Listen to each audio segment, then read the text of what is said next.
Okay, I'm going to walk you through how to add Collaborate Ultra to your class.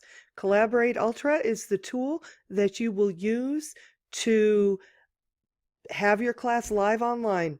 So first thing you need to do in Blackboard is make sure you're in edit mode.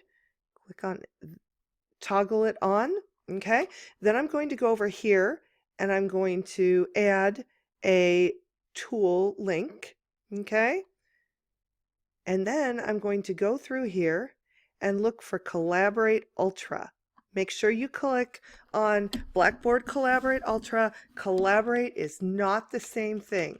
Collaborate Ultra is the product that you want, and you want to make it available to users. Click Submit.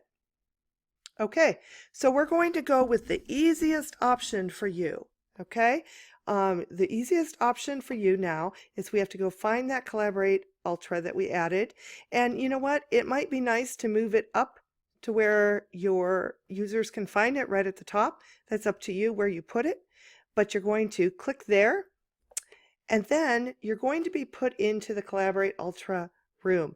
Now again, we're doing this the easiest way possible, so we're just going to go into the course room. You're not going to create a session or anything like that. We're just going to click on course room, and when you click on course room, you want to look and see what you've got here. You probably want to take off guest access because your students, you can leave it on, it doesn't really matter. Guest role is participant. If you're going to record it, you can allow recording downloads. You want your students, decide if you want your students to share audio, probably not video. That's going to clog up the bandwidth considerably. Post chat messages, think about whether you want your students to be able to draw on the whiteboard and plot files. Sometimes, depending on the maturity of your students, that isn't a good option. I'm going to turn mine off. Allow your attendees to join the session using a telephone. You want to put yes because Wi-Fi often is not enough to support Collaborate Ultra. Put on that participants can only chat privately with you because they don't need to be chatting with each other. So we're going to hit save, and that's going to be it, right? So I have just done my course room. Now I'm going back in and I'm going to join my course room. Ignore this anonymous dial in. You do not need that. So click join course room. Okay, and you're going to see this going through a set of steps. And here we are, blank canvas. So a couple things to know. Here is the menu that's called a hamburger. And if you do want to start, if you want to record it, you would start here to start recording. And if you want to use your phone for audio, I'll show you another way to do that. But start recordings here and stop recordings there. So we can just get rid of that. So now, here's where all the fun stuff happens. If we click down here on the chat bubble, this is a chat room where your students can ask you questions. Because you're just starting out at this, if you've not done this before, tell students you'll take questions at the end. Then you click over here, it'll tell you who all's in the room, moderator and students. Then this menu, the share content menu, is where you'll do a lot of things. First of all, you can share a blank whiteboard. If I click on that, it'll give me a blank whiteboard and I can draw on it. And this works somewhat well, depends what device you're using. More normally, what I do is I share my PowerPoints. I'm going to share an application and a screen. Let me tell you, you do not want to share an application window or a Chrome tab. You want to share your entire screen. Now, I have two screens. I have two screens right here. If you only have one, you still have to click on the one that you're sharing. So click on it. If you don't click on it, it is not going to work. You don't click on share audio. You do not need that. You're just going to click share here. And what that's going to do, it's going to give us like a Hall of Mirrors effect, right? And I'm going to get rid of that because we don't really need to look at that. But what I would do normally then is I would then go into my PowerPoint and I would share my PowerPoint or my Excel or whatever I want to do. And whatever I see in my screen here is what my students are going to see. So I could just go through, I could do this kind of thing, share my screen. But I'm going to get rid of that because I don't need to do that. I'm going to stop sharing. See down here, there's a stop sharing button down here at the, let me move it up here. Right here, there's a stop sharing. I'm going to stop sharing. That puts it back to a blank window. So share application, again, click on your screen to have it share. If you don't click on that screen, it's not going to let you share. You also have to have pop-ups enabled. If you don't see this pop-up window, you don't have pop-ups enabled. You can also use Firefox for this. Chrome and Firefox are the two browsers that are recommended.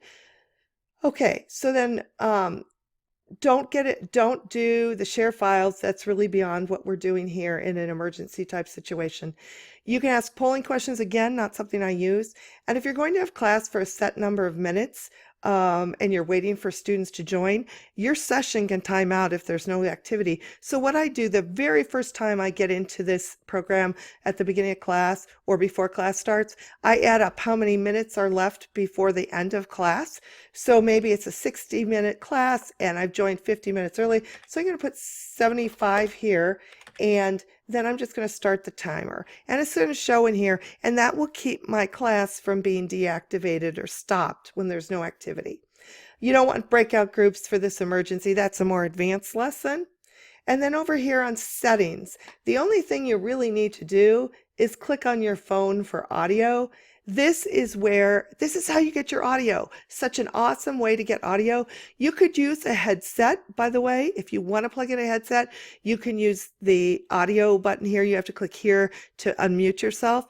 But I much prefer using my phone because my phone is going to give a better quality than most Wi-Fi. It's not going to have bandwidth issues. So you dial into this number and the PIN number. That number and the PIN number are unique to you. So this number here that you're looking at is for this course only, not for your course. So, and you don't give that to students. Students will have their own PIN number. It's not the same as yours. So that's what you want to do. We also have some neat notification systems here. So if you're getting a lot of pop-ups about activity of students coming in or out, here's where you control all that. The notification setting. I don't do any of that notification. I turn them all off. You can see all of mine are off. And let's see what we have for session settings. Again, here we are sharing audio, chat messages. That's fine.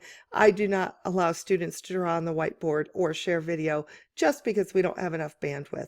So again, that's all there is to it. You're going to share your screen. You're going to tell students that you'll take questions at the end and after you're done presenting, because remember, this menu is going to go away until you're done sharing. Once you stop sharing, you'll see it again, and then you can go back into this and chat with the students. I always ask students before I start sharing if they can hear me, if audio's working, and if that's good, then I say, okay, I will take questions at the end. If you allow students to have audio, it is possible for them to interrupt you, and that's okay if you agree with that.